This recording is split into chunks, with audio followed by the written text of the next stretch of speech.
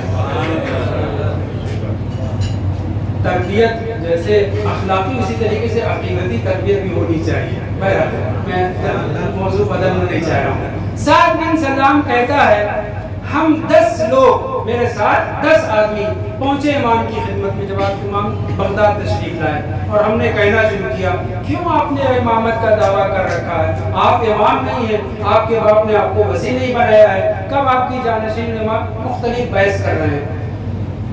اب یہاں پہ ایک آدمی نہیں ہے جو جلدی سے مان جائے گا کسی مردے کو زندہ کر دیا جائے, کچھ غیب کی بات بتا دی جائے. یہ پڑھے لکھے لوگوں کو سمجھانا اور زیادہ مشکل ہوتا ہے, کیونکہ پھر شیطان سوار ہو جاتا ہے نا.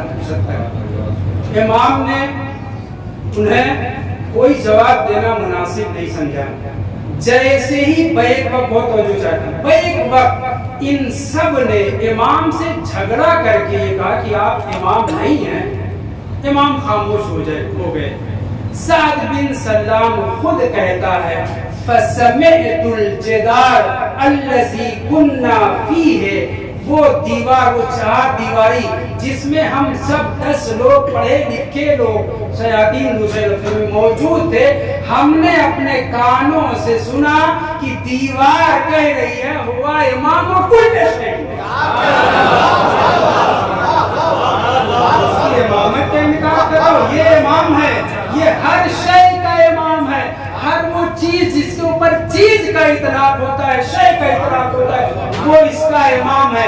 بے جان دیوار صرف امام الانس نہیں کہہ رہی ہے, امام الجن بھی, امام الانس بھی, امام جمادات و نباتات سب کا امام بتا رہی ہے. جیسے ہی یہ جملہ سنا سعد بن سلام کہتے ہیں ہم سب کے سب خاموش ہو گئے. لفظوں کو بدل کے کہہ دوں کہ یہ جو انکار کر رہے تھے, ایسے شخص نے, ایسی چیز نے گواہی دی کہ اب بولنے کی ہمت نہیں ہوئی. دیوار کہہ رہی تھی, درو دیوار بول رہے تھے ہوا امام و کل شیء, اور اس کے بعد امام اٹھ گئے, کھڑے ہو گئے. روایت کہتی ہے امام وہاں سے اٹھے, بغداد کی جامع مسجد جو بھی رہی ہو وہاں پہنچے. سعد بن سلام نے بھی نقل کیا ہے, اور ایک دوسرے شخص جس کا نام عمارہ یا عمارہ بن زید ہے, لمبی گفتگو ہو جائے گی, میں اسی پہ ختم کرنا چاہتا ہوں. کہتے ہیں کہ جیسے ہی ہم قریب مسجد پہنچے فَسَمِعْتُ الْحِيطَانَ وَالْخَشَبَ, میں نے دیکھا, میں نے سنا, ہم سن رہے تھے جس جس دیوار کے پاس سے امام گزر رہے تھے تُكَلِّمُهُ وَتُسَلِّمُ عَلَيْهِ, امام سے وہ درو دیوار بات کرتے جا رہے تھے, اور سب کے سب یبن رسول اللہ کہہ کے سلام بھی کرتے جا رہے تھے.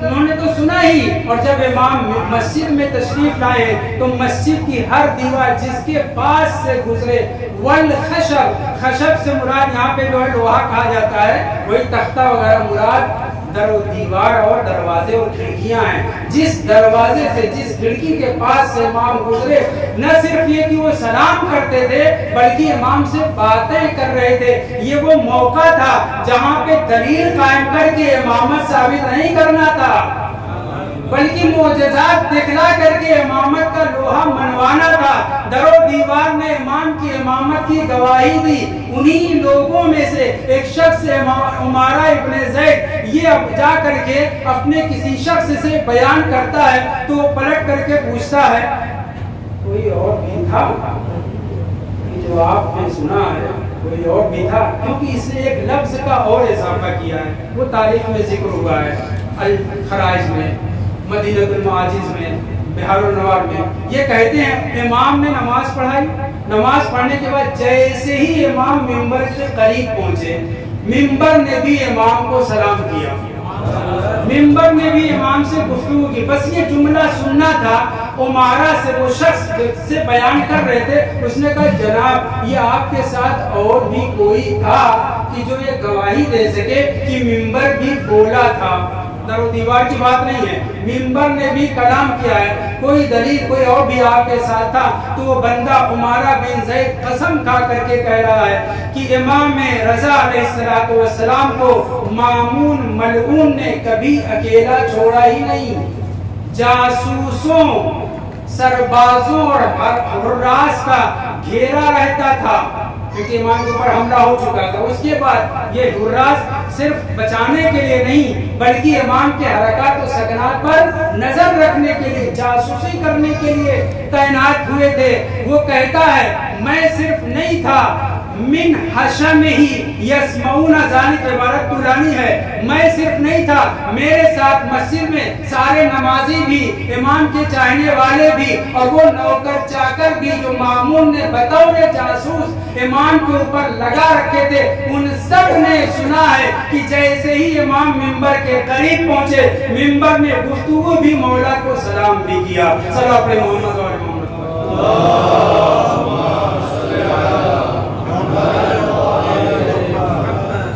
ائمہ طاہرین علیہ السلام کو خدا نے ہر چیز کے اوپر امام بنایا ہے, چاہے وہ جنات ہو, انسان ہو, جمادات, نباتات, ہر چیز کے اوپر انہیں امامت اور سربراہی سونپی ہے. اس لیے اگر منبر کلام کرے, در و دیوار بول اٹھے, ہاتھوں پہ سنگریزے تسبیح پڑھنے لگے تو کوئی تعجب کی بات نہیں ہے. عزیزوں میں نے آپ کی زحمت تمام کی. امام رضا علیہ السلام کو زہر دیا گیا, شہید ہوئے امام, لیکن باعجاز امام جواد علیہ السلام نے آپ کو غسل کفن دیا اور دفن کیا. ظاہری طور پر مامون کے نوکر چاکر اور دیگر لوگ تھے, لیکن حقیقت یہ ہے ان امر الامام لا یلی الا الامام. معصوم کی تجہیز و تکفین صرف معصوم امام ہی کر سکتا ہے. امام رضا علیہ السلام اپنے 7 سالہ بیٹے جواد الائمہ امام تقی علیہ السلام کے ذریعے دفن و کفن ہوا. زندان شام میں 2 خواب نقل ہوا جناب سکینہ کا. ایک خواب ابن نعمان حلی نے مصیر الاحزان میں نقل کیا, پہلے اشارہ اس کی طرف کر کے آپ کی زحمت تمام کر دوں. جناب سکینہ کہتی ہیں کہ میں زندان میں روتے روتے سو گئی, خواب میں دیکھتی ہوں 5 سواریاں آئی ہیں, ہر سواری کے ساتھ ایک خادم ہے. 5ویں سواری جب میرے پاس سے تھوڑا سا آگے بڑھی تو میں نے وہیں پر موجود ایک شخص سے پوچھا یہ کون لوگ ہیں, یہ نوری سواریاں کس کی ہیں اور تم کون ہو؟ تو اس نے کہا کہ میں جنت کے خادموں میں سے ایک شخص ہوں, خادم, غلام, غلمان. اور یہ جو سواریاں جا رہی ہیں نا, ان میں آپ کے سب سے پہلے بابا حضرت آدم علیہ السلام ہیں, دوسرے میں حضرت ابراہیم ہیں, تیسرے میں حضرت موسیٰ ہیں, چوتھے میں حضرت عیسیٰ ہیں, اور یہ جو آخری سواری ابھی آپ کے پاس سے گزری ہے نا, یہ آپ کے جد نامدار رسول خدا کی سواری. خواب میں جناب سکینہ کہتی ہے میں نے فوراً یہ کہا اس آدمی سے کہ میں اپنے جد کے پاس جا کر کے بتلاؤں گی کہ کیسے کیسے ہمارے اوپر کربلا میں مصیبتوں کی پہاڑ پڑے گئے. ابھی میں یہ کہہ رہی تھی یہ اس آدمی سے, اس جنت کے شخص سے, کہ میں پیچھے مڑ کر کے دیکھتی ہوں کہ 5 سواریاں اور آ رہی ہیں اور ان 5 سواریوں میں خواتین ہیں. پہلی سواری میں نے پوچھا یہ کس کی ہے, بتائے آپ کی سب سے پہلے ماں حوا سوار ہے, دوسری میں آسیہ زنت فرعون سوار ہیں, تیسری میں حضرت مریم ہے, چوتھی میں حضرت خدیجہ ہیں, اور 5ویں سواری جو آپ کے قریب پہنچنے والی ہے اس میں آپ کی جدہ ماجدہ فاطمہ زہرا. جناب سکینہ آگے بڑھتی ہے خواب میں, اپنی جدہ ماجدہ کی سواری کو تھام کے کہتی ہے